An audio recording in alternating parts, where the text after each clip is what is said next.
Welcome once again to Around the Conference. I'm your host, Paul Scavella, and it's a privilege and a pleasure for me to have you let me into your homes again. Joining me on Around the Conference today is Mrs. Audrey Dean Wright, a lady of God, a lady of class, a distinguished citizen of our country, and more particularly in the area of music. Welcome. My pleasure. As we come to Around the Conference, it is important for us to understand many of our citizens and their contribution to our country. And certainly you have distinguished yourself through the power of God in the area of music. And we're going to be talking about music today, but before we get into the details of that, tell us a little bit about who Audrey Dean Wright is. And if you're right, you can't be wrong. Can't be wrong. Always right. Well, I am from Baytown, born in Baytown, the historic Baytown, where so many great Bahamians were born, and grew up there in a very protective society, actually, because during that time, the elders of any household were your elders, and everybody was aiming to be the best that they could be. Parents were making sure that their children went to school, they learned, went on to high school, and if at all possible, go on to college. Yeah. And that's the kind of environment that I was living in, a growing environment. And my interest in music was very early. I started going to piano lessons at 9.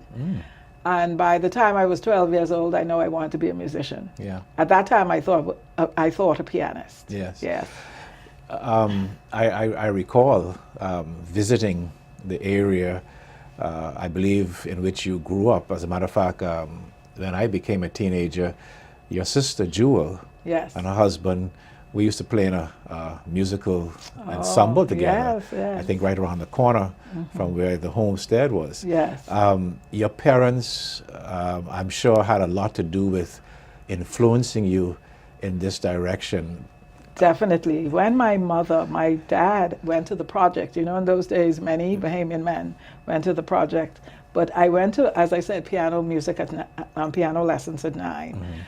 After going for about 6 months, my mother realized that I had a talent. Okay. So she was on me like white on rice to practice. So I had to practice, but I was enjoying it, so it didn't matter. And then she tried, when she realized I really wanted to make it a profession, she read in a book. My mother was well-read, 6th grade, but well-read. And she read that if you were going to be a musician, you would need to know a language, a foreign language. She read that. Knowing a foreign language was important.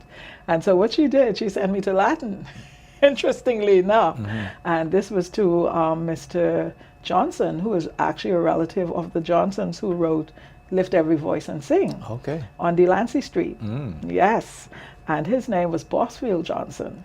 And he was the one professor who wrote that song? No, they were cousins. Okay. Yeah, they were relatives. All right. Yeah, so I had the pleasure of being taught by him. And she sent me to learn Latin. And then E. Clement Bethel came home from school when I was 12 years old, taught at Western Junior at that time, on the top of the hill, Blue Hill Road. I heard this wonderful playing one day, and I thought it was a recording. There was this gentleman. And I told my mom I need to go to him for piano lessons. And she made an arrangement with him for me to be taught. And he became my mentor until he died, even after college, And he opened the world of music to me. Even though you hadn't left the Bahamas, you know what an orchestra was, you knew what was happening in the world out there. Exposing, me and the other students he taught in the best way he could. He was an excellent teacher. Now your mother, having known her for a little bit myself, was also a woman of faith, a woman of God. How did her life impact your life in terms of you making a decision to serve God, and how that spiritual journey go? Where did it take you? Yes. Well, I grew up. I grew up as a member of the Transfiguration Church. I will always thank Transfiguration. Again, it was such a special era in our history. People like Doris Johnson was closely connected to that church, and the girls in the church. And she was the example. Harriet MacDonald. And we had to sit straight. We had to speak well. We had to do our best. And so I always thank Transfiguration Church for that. So at the age of, I remember my mother worship every day and a bigger worship on Sundays. Right. But I remember having a hymnal, the Baptist hymnal, and there was a song that say, "Who would go for Jesus?" I don't know if you're familiar with that. They either say nobody would go, and I remember sitting and crying, making up my tune to that song and crying, nobody would go for Jesus, and couldn't understand, 7 years old or so, why nobody would go for Jesus, But I think from that song has always stayed with me, and I wanted to be a part of his army, if you want to put it that way. Okay. So at 12 years old, I accepted Christ and was baptized in the church, into the Transfiguration Church. But I read something when I was about that age too, that same year, and it talked about the Sabbath. And it said that the seventh day was the Sabbath.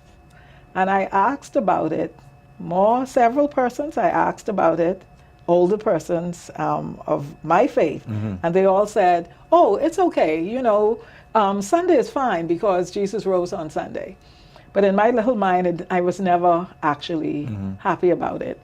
Later on, I saw ladies going to church, and I realized later Miss Colebrook was her name. Colebrook. Passing my mother's house with her children. Right. I never knew where they were going. And later on, I found out they were Seventh-day Adventists. That's the first time I knew they were Seventh-day Adventists in the world. And to make a long story short, I ended up, when I found out who Seventh-day Adventists were, and they worship on Sabbath, I talking to my mother and asking her if she would allow me to go Bahamas Academy. Now, she didn't know what was really in my mind. Okay. And I would have been like 15, 14, 15. And I went to Bahamas Academy. And of course, developed friendships with the Zornicals, with Lynn and the Brennans, and I don't want to miss anybody out, Scoopy, and all of those who were interested in music. Right. And my mother was a lay preacher in the Baptist church, and I didn't know, what I was going to, how would I introduce this to her that I want to get baptized. But my mother always wanted us involved in positive things. So when I was asked to play for an effort for the church, it was on Mackey Street with Pastor Macmillan, LV, she said yes. And that was the best thing she ever did, actually. So I prayed, but then, those efforts would be for 6 weeks. Right. So I played for 6 weeks, and after that, I wanted to be baptized. But here, remember, I'm only 16, still in high school. I didn't know what to do, and I knew my mother wasn't going to say yes. Yes. But I did get baptized, and she didn't know, And I went through a little difficult time because it was hard for Mommy, who loved Pastor Roach, and said, Pastor Roach should have told me. Did Pastor Roach know this? Yes. She kept saying that. But you know something? I always tell our young people, your life could be a blessing and a witness to people you come into contact with. Because my mother, how my mother got over that? Because of Lynn, the Zornicals, and all those who came around the house. And the way they behaved, the type of character, they acted in my home. That made Mommy accept. Yeah, she had a sense of comfort. She had a sense of comfort. Yes. She had a sense of comfort, And later on, we found out that the Zornical's mom, she used to call her Hester. And I heard her talk of Hester, was literally my mother's best friend when they were little. Wow. So all that, made it so much better. And then Mommy got to know the pastors, to love the pastors, and that relationship, continued until she died. Yeah, love is the most powerful thing Love in the world. is the most powerful thing in the world. Yeah. And Sister Tinker and Sister Betty Bow, they never missed an opportunity to visit with her. Right. They would talk, they would pray and eat together, whatever. Yes. So Bahamas Academy became a part of your experience. Yes. And the transition in terms of your spiritual life. Definitely. After that, what transpired? You're 16. Well, I'm 16 and getting ready to graduate the following year. So my final year in the fifth form, Pastor Roach, he was then the head of the school. Okay. And he literally allowed me to teach some music in the school in lieu of fees. Right. So that was wonderful. And after I graduated, I continued teaching for 1 year. Okay. At Bahamas Academy? At Bahamas Academy. I'm a teacher. So you're a retiree? Yes, I retired. I must be retired at 19. Hey. Yeah. And after that 1 year, I went to R.M. Bailey. Okay. And I stayed a year. And then I went to Jamaica School of Music. Okay. I was 19 when I went to Jamaica School of Music. Okay. I spent over a year at Jamaica School of Music because when I went there, I'm telling you how thorough Clement Bethel was. I knew most of the stuff they were teaching. Right. And but being young, I stayed because it was easy. But then eating the wrong kinds of things, the patties and stuff, gave me a problem with my stomach. And eventually I came home, but I had a wonderful time in Jamaica because I taught at our school, Kingsway. I taught at Kingsway for a year. So you got While re-engaged. I was there, I got re-engaged and for money, Yes. at Kingsway. And I also sang with the Fine Arts Chorale in Jamaica with Kessner Robinson. Kessner Robinson. Yes, Yeah, I know Willie that name. Nation. Yes. And all those folks became my good friends, So I had a wonderful time in Jamaica. But it was time for me to come home, actually. I needed to move on. So I came home and worked at TG Law for about 2 or 3 years. And then Dr. Henry, I don't know if you've heard about Dr. Henry, who came here many years and did music workshops. And that's how a lot of the Zonicals got their scholarships to Prairie View. Yes, a lot of people in the Bahamas got scholarships to Prairie View. Yes, right. So I got one. Okay. But in the meantime, my friends in New York from Jamaica were saying, Audrey, come and audition for Juilliard and for Manhattan, top schools. That's what you want to do. Yeah. And I went and I got in. I chose Manhattan School of Music simply because they said it was more family-oriented. You were a person. Yes. They knew who they would know who Audrey Dean was. And I chose Manhattan School of Music. Great. And I ended up spending some 6 years there total, and with the getting my master's in music. Well, this is an interesting conversation, and we want to hear more. And so we're going to take a break right now. And when we come back, we'll talk a little bit more about Mrs. Wright's music development and her work in the church now, and a very special event that's coming up in the South Bahamas Conference in 2017, the first month of January. So don't go away. We'll be right back here at Around the Conference. Now, ladies and gentlemen, one of the nation's large, if not the largest uniformed organization in the Commonwealth of the Bahamas, the Bahamas Conference of the Seventh-day Adventist Churches Pathfinders Youth Organization.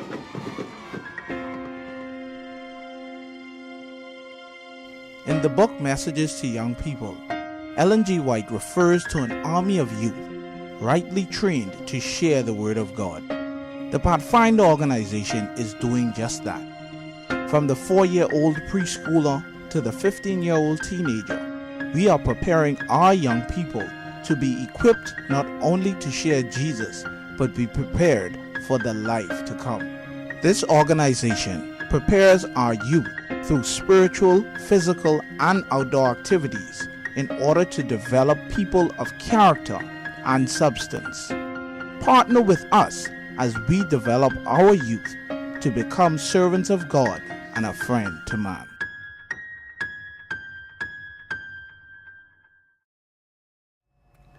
Welcome once again to Around the Conference. I'm Paul Scavello, your host, and it's such a joy to be here today with Audrey Dean Wright. We've been having a wonderful conversation.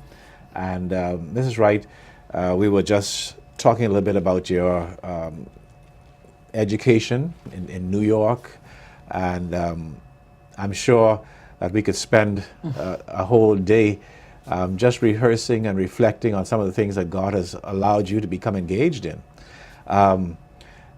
Presently, now you have been working with our soon-to-be university, Yes. COB. Yes. I think it's almost We're almost there. right there. The 10th of November, very exciting. Yeah. So how's your experience been there at COB? Well, experience, that has actually been my life. The College of the Bahamas, Yeah. the students, as I said in an interview with somebody lately, that the College of Bahamas Choir, for example, they have been so instrumental in terms of me with my choral work, with my composing, because many times we'd be singing, we'd find we have somewhere to sing and we find we don't have the right song. It would prompt me to write something. We've had a chance to travel to many places, including singing at Lincoln Center.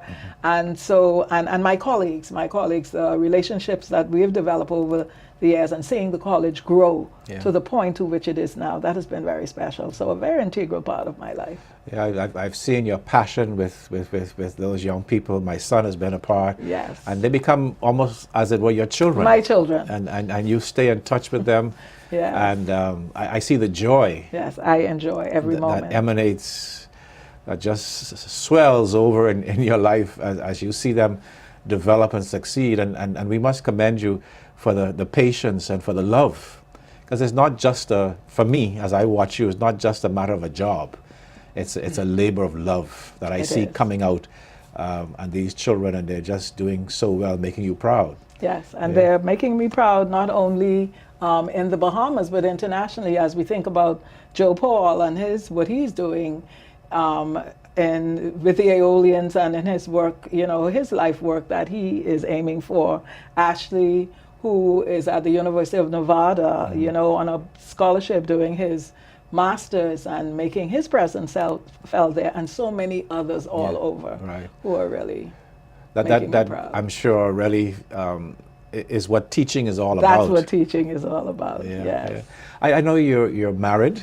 Yes. Yes. Tell us a little bit about your husband. Oh, my husband, the best husband in the world. I remember my student saying the other day something about lifting the bags. I said, I don't lift bags. I said, my husband takes everything out of the car. He's a real gentleman. But, he is a retired diplomat, and he worked at Foreign Affairs for many years. Yes. And he is now retired, but he got a chance to serve in Florida as ambassador to Cuba and also in Haiti. Right. And then I had the pleasure of going with him, the opportunity. And of course, everywhere I went, I started a choir. Yes. And I'm pleased to say that as far as I know, all the choirs from New York to Cuba, Haiti, Miami, they're all still functioning choirs. Yeah. Yes. I wonder how you keep up with all these choirs. I mean, you just keep ticking, I Yes. mean, and even right here in New Providence now. I have four choirs total Yeah. now, yes. And on top of all of that, you still make it a priority for work in the church. Yes, At your home church. Definitely. And even here at headquarters, because right now you're serving as our music coordinator for the conference. Right. How do you do all of this? Well, everybody knows that church comes first. Okay. Okay, church comes first, and then I fit in everything else. Sometimes my students at COB come before my family, depending on what it is. With my family, they know they're number one, and they get to know all the students also. Right. Yes, but I think God just gives me the energy, and He makes the time stretch. 1 minute becomes, longer than 1 minute when He's dealing with me, because He knows I need the extra time. Yeah. But I think it's good to be doing something you enjoy doing. Yes. Yes. Finding that passion. The passion. And it makes it much easier. Definitely. Yeah. Definitely. And then my husband understands my work. Yes. He is a musician in his own right as a soloist, but he understands what I'm doing. And my children understand what I'm doing, so they all encourage me. I when you say your children, I know Tony and Yes. Carlisa, accomplished musicians in their own right. Yes, they are. Does your son Carl have any musical inclination? Oh yes, he is my best music critic. Okay. Whatever he says about anything I do, I take it very seriously. Okay. And he plays a little trumpet and did some piano also. Okay. But the girls are the ones who really, made it their life work. All right. Yeah. And of course we are grateful for your I think you've done some recordings. Yes, I've done some recordings, Yeah. and the church really, you have really been the catalyst also in my composing, because I've written the theme songs for several occasions, and that we have had here in the Bahamas conference. You know, The last one was entitled, at our last camp meeting, I think you did something, one of the songs, which helped to galvanize the audience yes, in a very real way. And I think the folk enjoyed it. yes, they did. yeah. So you know, it's all good. It's all good. It's a lot of work, many times, and I don't get to see all this stuff and go to the shops like a lot of people. But you know, going to Little General one day, that was like going to Macy's for me. You know, Right. I took my slow time, walked through the store, look at everything. And you know, nobody understood why that would. When I told people how special that was, well, I don't get to go out that much to see certain things right. like that.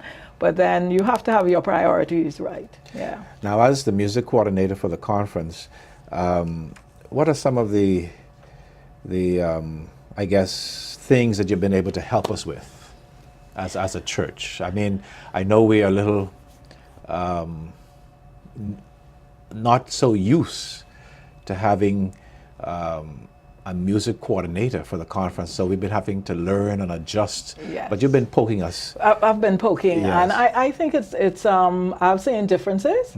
I also see now that directors are now calling me Okay. and asking for help. Okay. Because at the beginning, as you said, it was slow in understanding that there is a coordinator, that you can get some help, or you need to speak to the coordinator first. And at this time, I really want to thank my committee. Okay. They've been so amazing, and I must call two names, particularly Monique McKenzie and our brother Nelson Bain, and all the others who assist all the time. But those who are always there, and I have seen the difference as we must now look into streamlining and making sure that all areas in the music, that it grows, Yes. that we present the kinds of workshops, you know, that we make opportunities available to enrich our musicians, you know. Yes. So I think we need to start looking at our music program. We have so many talented people in our church. Yes. You know, some people say, do you have to audition to become a member of the church?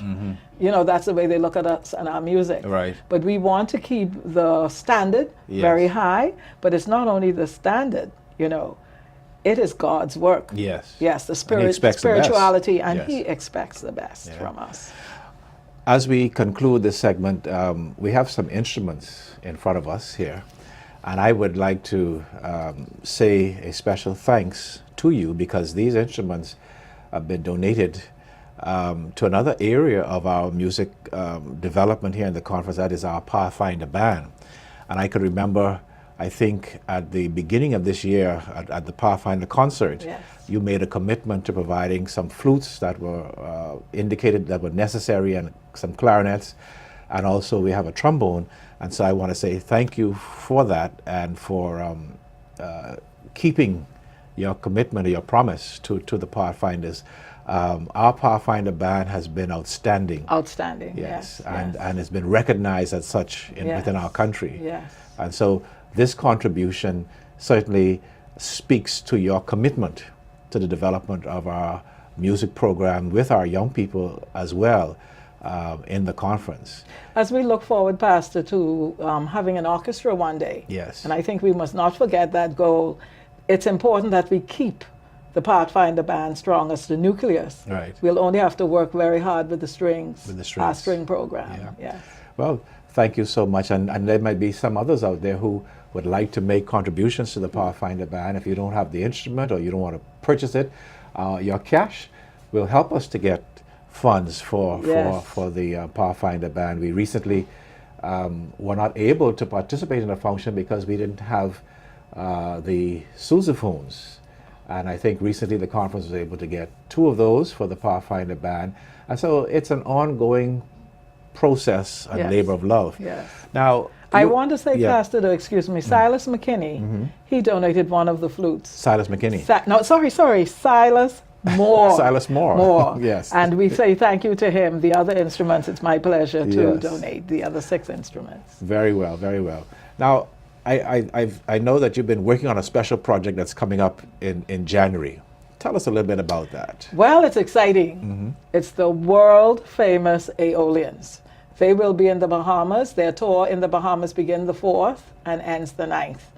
And of course, this choir is known all over the world. They just won many prizes in the World Choir Games. They've been to Russia. They've been to almost all of the Caribbean. They've sung throughout the United States and won a lot of awards and what have you. They are well known not only as a Seventh-day Adventist singing group at in Huntsville, Alabama, at Oakwood, but they are also known as one of the premier choral groups in the world.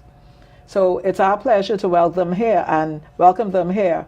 And I think what we want to remember that part of the proceeds are going to start us on our journey to not having to rent a place for camp meeting one of these days. Okay. So we need to ask our members and the community at large, to just come out and enjoy. And of course, we have not forgotten the persons who have lost so much in the storm, in the Hurricane Michael. So part of the proceeds will also go for that.